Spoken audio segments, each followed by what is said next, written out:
Hello everyone! In this week's video, I'm drawing two of my viewers' gacha characters in ibis paint on the iPad. Many of you enjoyed the last video where I used ibis paint to draw my original characters playing Among Us, and have been wanting to see me use it again. So today we're continuing the I Draw Your Gacha Character series, but instead of drawing the illustrations in Clip Studio Paint like I usually do, I'll be drawing them in ibis paint. So let's see whose character I'm drawing first. This character was created by Angelica. The character's name is Heart. She is 25 years old. She is confident and graceful when ice skating, but when she is not ice skating, she is shy and a bit clumsy. So let's start drawing Heart. To start, I drew my super rough sketch, and now I'm going in and cleaning it up a little bit with a less messy sketch. Because Heart is an ice skater, I'm going to draw her ice skating.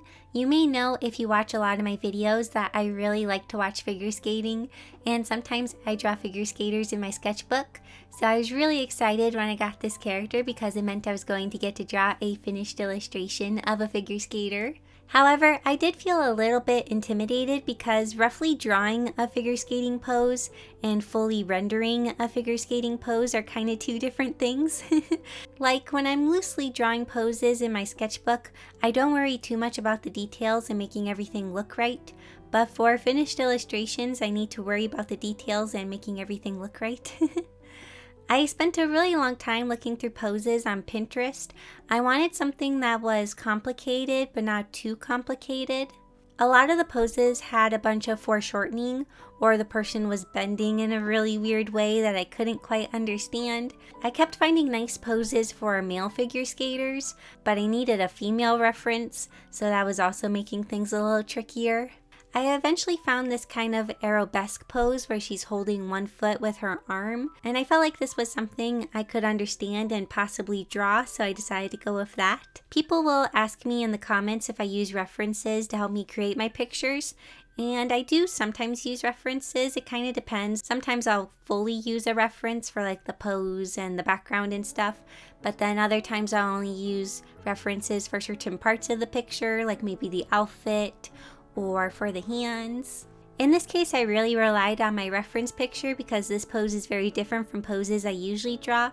I had the reference up on my phone over to the left, so I kept kind of looking at it as I was drawing. The reference was very helpful, especially for the legs and the torso. The torso is pretty tricky because it's really bent and also turning in different directions. Another part that was kind of tricky was the hand. The person was wearing a white glove and the background was also white. So I couldn't really make out the shape of the hand. I kept trying to draw the hand and how I was kind of seeing it in the picture, but it wasn't quite looking right.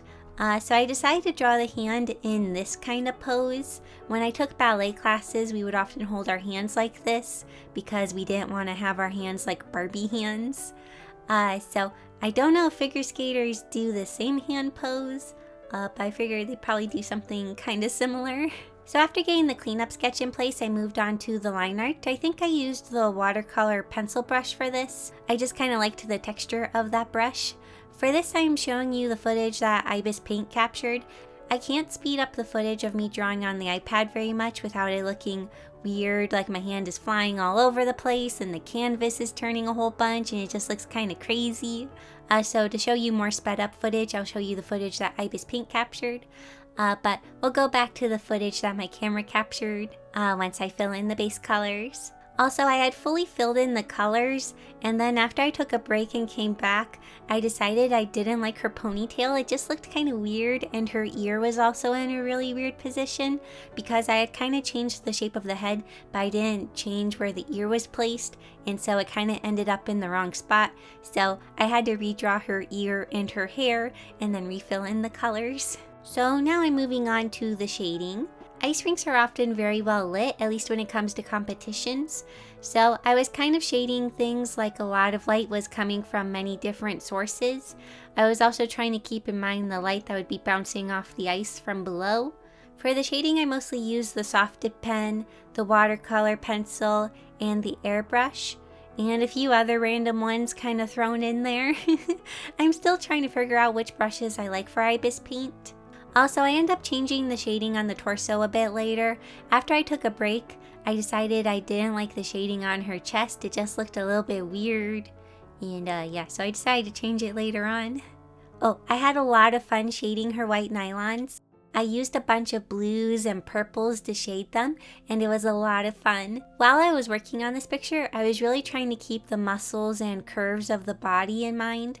Like I mentioned, my reference picture was very helpful for that. And figure skaters' outfits are often very form-fitting, so you can really see the anatomy, which can be kind of intimidating when you're drawing it because you can't just hide everything under baggy clothing like I often do. This might sound kind of funny, but one part I was kind of nervous about was her armpits. I never really have to draw these, so I was kind of nervous about rendering them. Thankfully, things went smoothly and the armpits didn't give me too much trouble, so yay.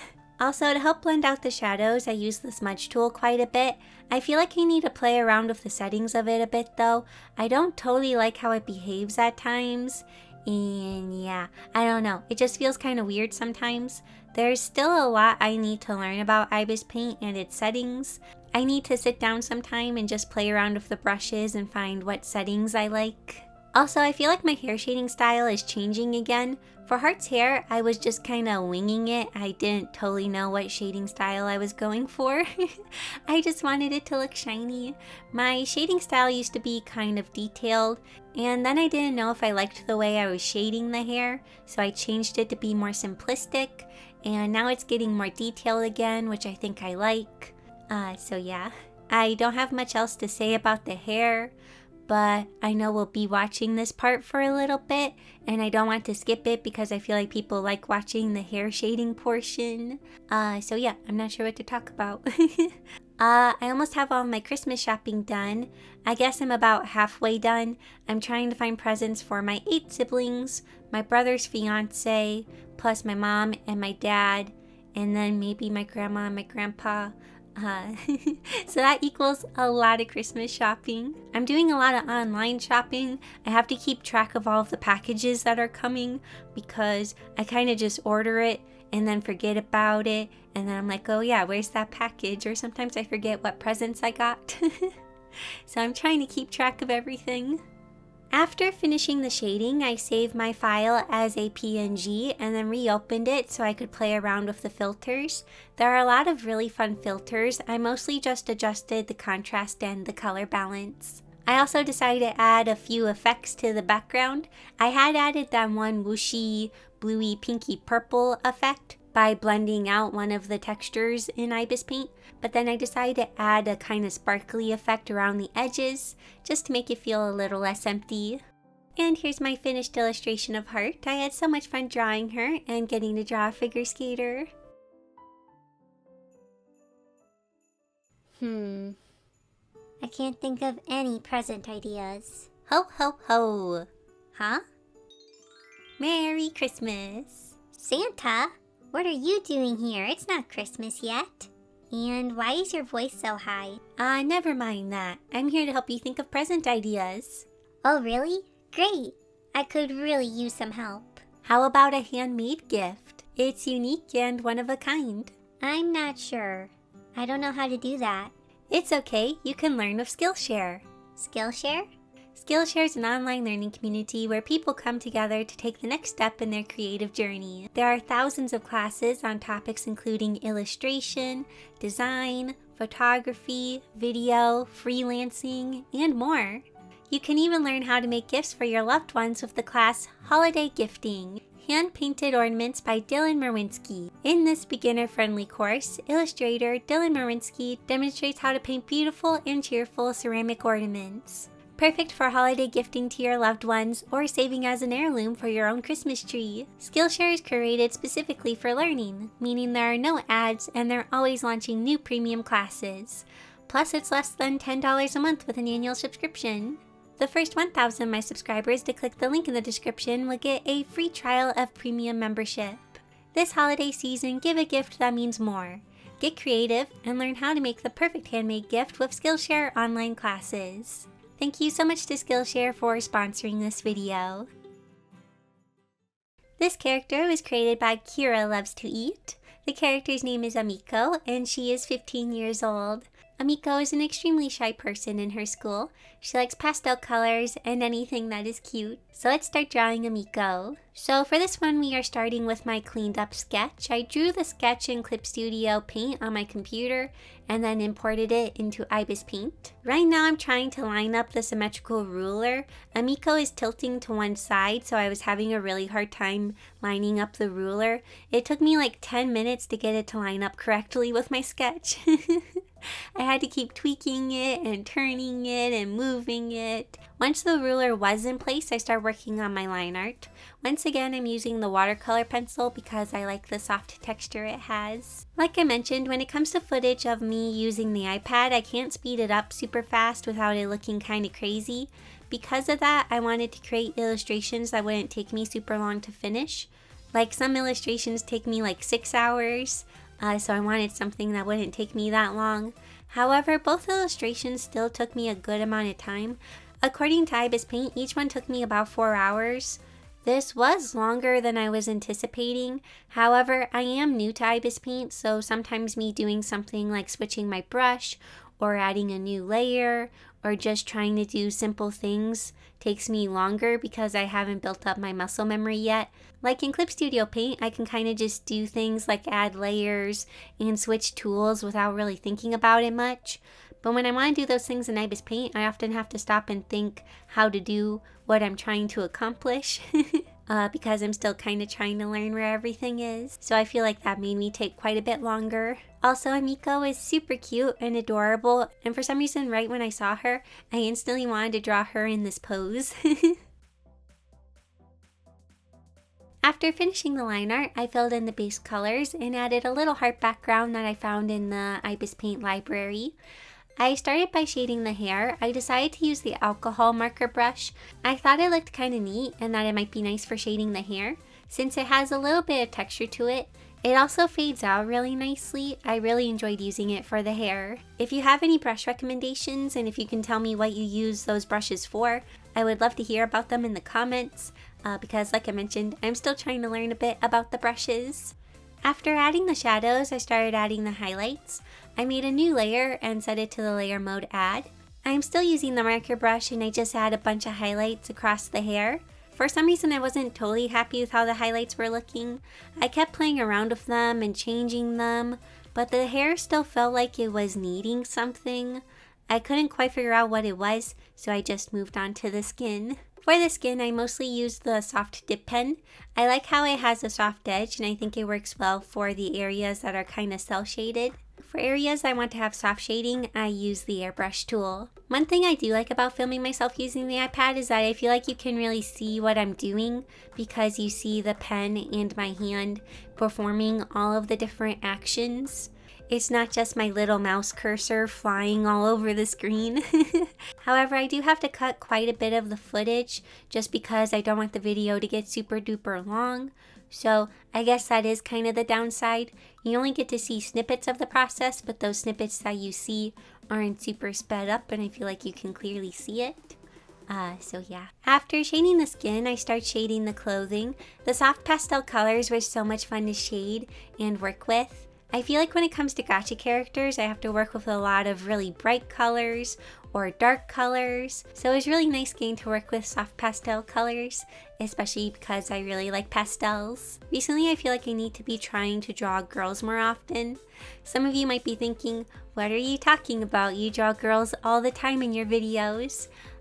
Yeah, I do draw girls a lot in my videos. However, when it comes to my sketchbook, I draw a lot of boys. I don't really know why, it's just for some reason my brain defaults to boys when I draw in my sketchbook.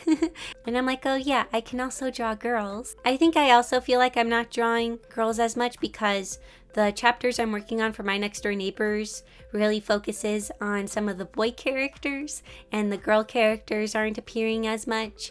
So I feel like I'm drawing boys like all the time.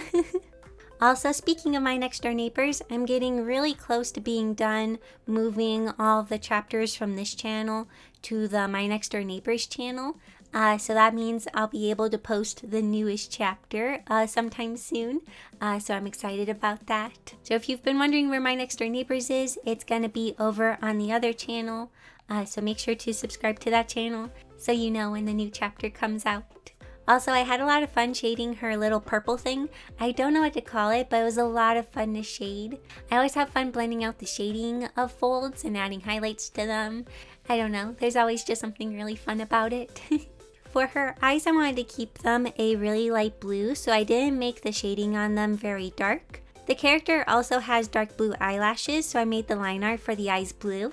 I actually think this looks kind of neat. I like how it's like blue eyes, but then the eyelashes are also blue. For the highlights, I added a large one and then a smaller one. I also added a bit of blue into the pupil and then faded it out. I often like to add a little bit of color to the pupil. I feel like it makes the eye feel a little livelier and a little bit more friendly. I had a lot of fun drawing these illustrations on my iPad. It was a fun change of pace, and I like getting more used to drawing on my iPad. Do you want to see me do more videos in the I Draw Your Character series on the iPad?